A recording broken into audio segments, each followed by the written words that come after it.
Jackie with All Access Music Media, and I'm here at Bonnaroo, day 3 here in Tennessee with the Black Cadillacs. How's everybody hanging in so far? Doing great. Quite well. Good, good. You don't look worse for the wear. I mean, it's a nice warm festival. All things considered, doing very well. Yeah, the sun's shining. It's not raining. Things are good. You guys previously performed at South by Southwest. I know what that's like, not touring, but attending. Yes. What are some lessons you've learned from that? From South by? Yeah.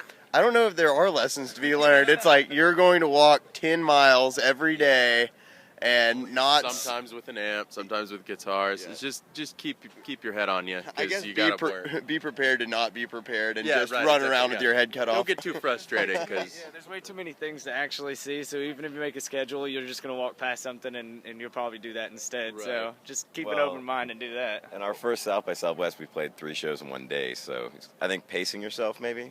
Like the pacing. last of Have us was fun. 2 in the morning. Yeah, it's crazy. But it's awesome. Yeah, So this is a little bit more mellow in comparison. At least things are more centralized. What are your living accommodations like? Are you in a tent, an RV, a bus, or the nice hotel down the street? we're sleeping in a beautiful 9-person cabin tent. We just picked that up on the way in, and we're doing pretty well. We got a pretty nice campsite. It's Yeah. it's good. Some shade. It's good. Tons of refreshments. It's nice. Got an American flag and some tapestries and, the whole 9 yards. In case anybody wants to stop by, those are the landmarks. Jimi Hendrix tapestry, American flag. Yeah, come on and see us. Who's doing the barbecuing? Ooh, actually, Other somebody... people, other think, folk. yeah. New Orleans Cafe. We actually caught the first night we were here. They did this crawfish boil 20 yards away from our campsite. That was just incredible. We had, Did like 10 buckets of crawfish, and they would just they put paper down on these tables and just came by and dumped baskets of crawfish. It was incredible. It was great. Definitely a communal, much more communal than say South by. So that's It's a different thing altogether. And between Adam and I think, and John's been once before. This is 12 Bonnaroos between the 3 of us. 10-year anniversary, his first one. And every other time we've gone GA is our first time performing, and it's a world of difference getting to artist camp. nobody thinks you're special. That there could be crawfish boils in GA, but Metaphorical. We never found any. That's right. Well, was it yesterday? Gosh, see, Bonnaroo, it's hard to figure out what day it is. It was Friday the 13th. There was a full moon. It's also the 13th anniversary of Bonnaroo.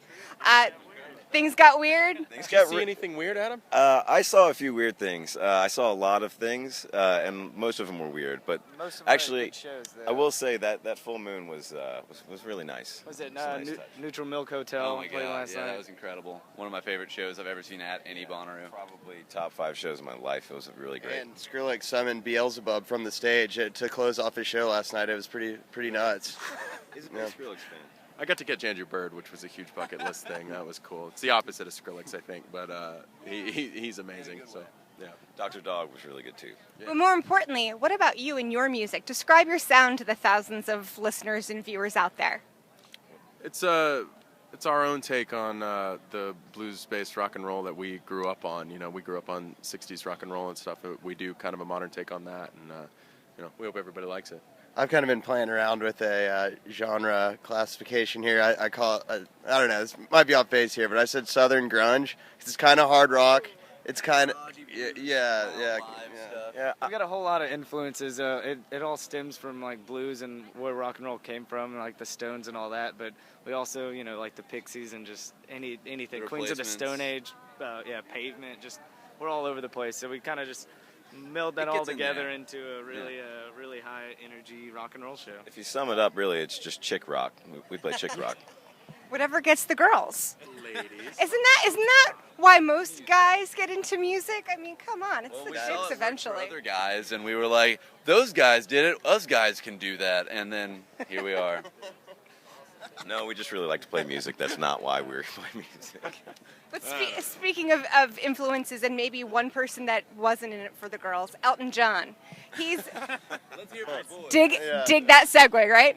He's playing tomorrow. What's it like to be on the same roster as Elton John? Did you ever think that was going to happen? No, I mean, if you put it in those terms, I mean, obviously, just humbling. I mean, that's we're not in the same league and would never even try to consider that. But it is pretty awesome, and like You're in the same sound space as Elton John. The same people that could listen to you are going to go listen to Elton John. Actually, there he is, right back there. He's running around. Elton, what's up? It really is special. I actually called my parents when I found out that it was happening because, I went through their record collection and pulled out a bunch of stuff, and obviously they had some Elton John in there, so it was kind of a special thing. Well, and one of the things too about it, just being in Bonnaroo, I mean, like we have like there are artists that we consider peers that are around too that we all get to see in a group. Like there's bands like J. Ronnie Walston and the Business and the Weeks and Phosphorescent and the Wild Feathers and bands like that are going on right now that are just making incredible music. And sometimes when we're on the road all the time, we don't get the chance to see them when we're in town or whatever. And so when we get to come to places like this, we get to see a bunch of amazing bands that are really trying to do it the right way, and that's pretty cool. Absolutely, yeah. On the same note as the Elton John, though, our show tonight at 9:30 is. Might as well plug it. I don't know. Yeah. But we've got Lionel Richie on the main stage, and we're at the stage right across from that. And then after we finish, Jack White starts on the main stage. So we're sandwiched in between a pretty nice set. That's pretty.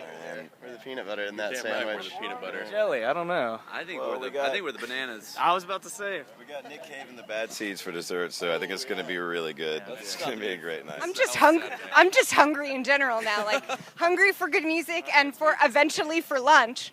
So what's up next for the Black Cadillacs after Bonnaroo? Well, after Bonnaroo, we actually have a little bit of time off. July's going to be really busy for us, but our top priority after this festival season is getting our new songs recorded. We got a whole batch of really great new material that we need to get down and get out to the world.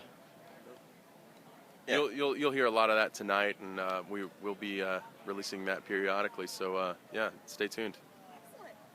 Stay tuned for more from the Black Cadillacs. This is Jackie with All Access Music Media and In the Key of Change.